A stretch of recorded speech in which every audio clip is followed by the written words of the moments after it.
कराची। वफाकी तहकीकाती इदारे FIA ने कराची में एक बड़ी कार्रवाई करते हुए भारतीय खुफिया एजेंसी रॉ से ताल्लुक़ के इल्ज़ाम में फायर ब्रिगेडियर के मुलाजिम को 2 साथियों समेत गिरफ़्तार कर लिया। मुलज़मान को FIA के इंसदाद दहशतगर्दी विंग ने कराची के फोक सेंटर लियाकताबाद और खालिद बिन वलीद रोड से गिरफ़्तार किया। निजी अखबार के मुताबिक FIA हुकाम ने बताया कि मुलज़मान ज़फ़र खान सुफियान और जावेद मेमन के कब्ज़े से असला, लैपटॉप और मोबाइल फ़ोन बरामद हुए हैं, जिनसे मुलज़मान की कार्रवाइयों के शवाहिद भी मिले हैं।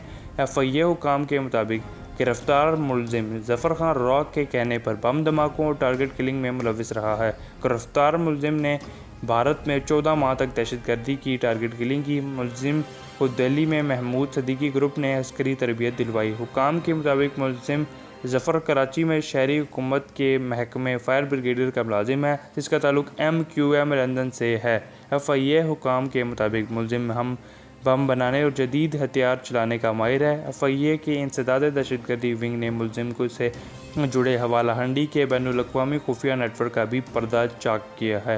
रॉ के सेल को फंड फराहम करने वाली मनी एक्सचेंज कंपनी के दो मुलाजमीन को भी गिरफ्तार किया गया है। गिरफ्तार मुलजिम सुफियान मनी एक्सचेंज कंपनी का डायरेक्टर और जावेद मेमन मैनेजर हैं। FIA हुकाम का कहना है कि हवाला हंडी के ज़रिए मुल्क दुश्मन अनासिर को यही मुलजिमान रुकूम फराम करने में मुलविस थे। मुलजिमान के साथियों की तफसीलात मुल्क के तमाम एयरपोर्ट पर फराम कर दी गई हैं, जबकि मुलजिमान के ख़िलाफ़ मुकदमा दर्ज करके मज़ीद तहकीकात शुरू कर दी गई हैं। अगर आपको वीडियो पसंद आई है तो वीडियो को लाइक ज़रूर करें और चैनल को सब्सक्राइब ज़रूर करें।